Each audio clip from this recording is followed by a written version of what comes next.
और लखनऊ में जेपीएनआईसी इमारत को खोलने का रास्ता अब साफ हो चुका है। ये बड़ी जानकारी सामने आ रही है। यूपी सरकार ने प्राइवेट सेक्टर को लीज पर इमारत दे दी है।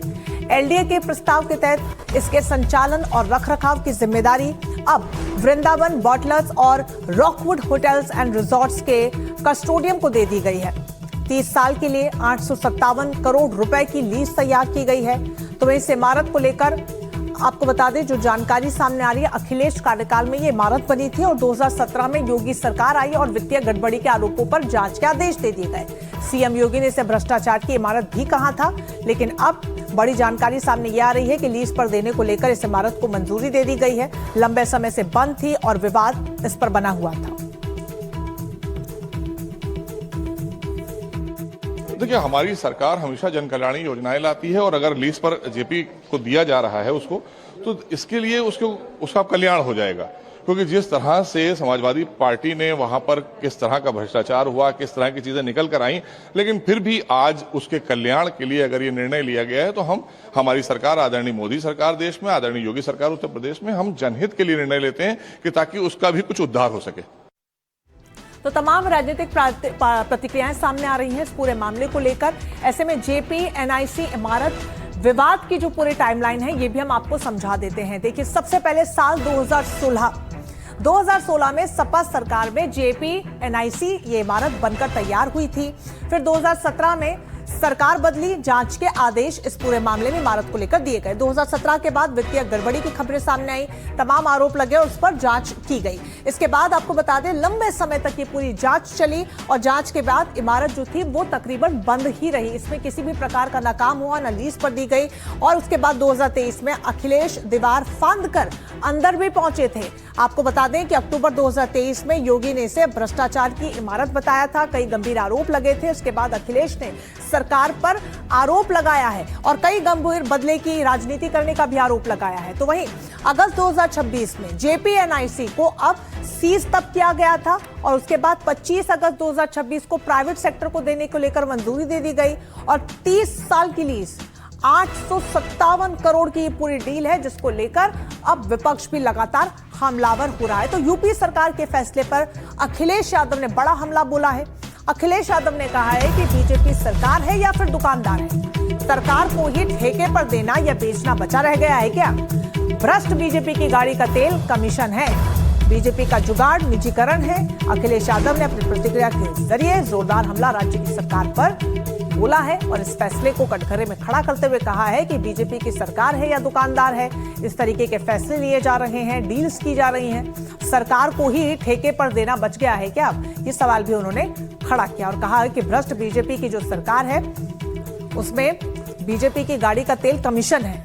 और देखिए क्या कुछ उन्होंने कहा, ये एक्स पर पोस्ट करके उन्होंने लिखा, भाजपा सरकार है या दुकानदार, सवाल उन्होंने खड़ा किया है। कई आरोप गंभीर उन्होंने लगाए हैं। कहा है कि अब उत्तर प्रदेश की भाजपा सरकार ने लखनऊ के जेपीएनसी जो इमारत का जिक्र कर रहे हैं, को निजी हाथों में सौंपने का निर्णय कैबिनेट में ले लिया है और इसको लेकर अब विपक्ष तीखी प्रतिक्रिया कर रहा है, जिसमें अखिलेश यादव ने यह कह डाला है कि बीजेपी का जुगाड़ निजीकरण है, यानी कि इन इमारतों को पहले तो बंद करो, आरोप लगाओ, जांच करो और उसके बहाने निजीकरण में इसको ढकेल दो, यानी अपने फायदे के लिए इसे इस तरीके के बड़े फैसले ले लो।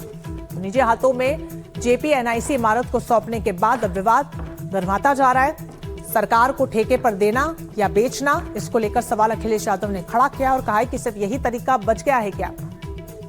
रणबीर हमारे साथ जुड़ गए इस पूरी खबर पर ज्यादा जानकारी के साथ। एक लंबी टाइमलाइन है इस पूरे विवाद की रणबीर, लेकिन अब इसका निजीकरण होना, अब इसको लेकर अखिलेश यादव गंभीर सवाल खड़े कर रहे हैं और कह रहे हैं कि जब यही करना था तो इतने सालों से इसको बंद रखा गया। देखिए, ये सवाल तो है ही है और ये अगर हम बात करें इस बिल्डिंग की, समाजवादी पार्टी सरकार में लगभग 250 करोड़ रुपए की लागत से इस बिल्डिंग को बनना था, लेकिन ये बिल्डिंग जैसे जैसे बनती गई, कॉस्टिंग बढ़ती गई और कॉस्टिंग बढ़ते बढ़ते 800 करोड़ रुपए के आसपास पहुंच गई। 2017 वो साल है जब ये बिल्डिंग लगभग बनकर तैयार थी, लेकिन सरकार बदल गई मार्च 2017 में। सीएम योगी आदित्यनाथ आए, उन्होंने देखा कि एक ऐसी इमारत जिसकी लागत 3 गुने के आसपास बढ़ गई है, तो ऐसे में 3 गुना पैसा गया कहाँ, और इसलिए जांच बिठा दी गई। अब जांच बिठाई गई तो जांच होते होते होते साल दर साल बीतते गए, जेपीएनआईसी को लेकर विवाद चलता गया।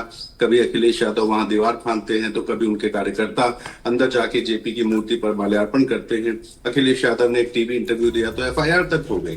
तो इस बिल्डिंग को लेकर अखिलेश यादव का ये कहना था कि इस इंटरनेशनल लेवल की बिल्डिंग को शुरू किया जाए, उसमें 120 कमरे का एक होटल का भी व्यवस्था है, उसमें इंटरनेशनल लेवल का स्विमिंग पूल है, टेनिस कोर्ट है, उसमें कन्वेंशन हॉल है जिसमें पिलर्स नहीं है, 1000 से ज्यादा गाड़ियों की पार्किंग है, उसमें बहुत सी स्पोर्ट्स फैसिलिटीज है। तो इसको लेके कहना था कि इस बिल्डिंग को शुरू किया जाना चाहिए, लेकिन साल दर साल बिल्डिंग जर्जर होती गई। सरकार को भी अब लगने लगा कि ये बिल्डिंग बर्बाद ना हो, हालांकि काफी हद तक टूट गई है, जर्जर हुई है, लेकिन अब उसको मेंटेन करा करके शुरू करने की एक पहल की गई। और जाहिर है कि लखनऊ विकास प्राधिकरण जो कि उसकी देखरेख करता है, फिलहाल उस बिल्डिंग को सील करके रखा गया है। एलडीए को भी लगा कि ये 800 करोड़ रुपए से ज्यादा की लागत वाली बिल्डिंग बर्बाद ना हो जाए, इसलिए इसको चलाने का काम अब प्राइवेट पार्टीज को दे देना चाहिए। प्राइवेट पार्टीज जिनको लीज पर दिया गया है, इसमें जो सबसे ज्यादा पैसा ऑफर करने वाली कंपनियां थी, इन वृंदावन बॉटलर्स और Rockwood resort and hotels private limited, इन कंपनियों को ये कहा गया है कि 30 साल की लीज पे ये बिल्डिंग लेंगे। अब इस बिल्डिंग की खासियत बताइए। इस बिल्डिंग में 18 फ्लोर की बिल्डिंग के टॉप फ्लोर पर स्विमिंग पूल भी है, हेलीपैड भी बना है, बहुत बड़ा लॉन है, बहुत बड़ा हॉल है, होटल खोल सकते हैं, उसमें कमर्शियल कॉम्प्लेक्सेस शुरू हो सकते हैं, इंटरनेशनल लेवल का स्पोर्ट्स का काम हो सकता है।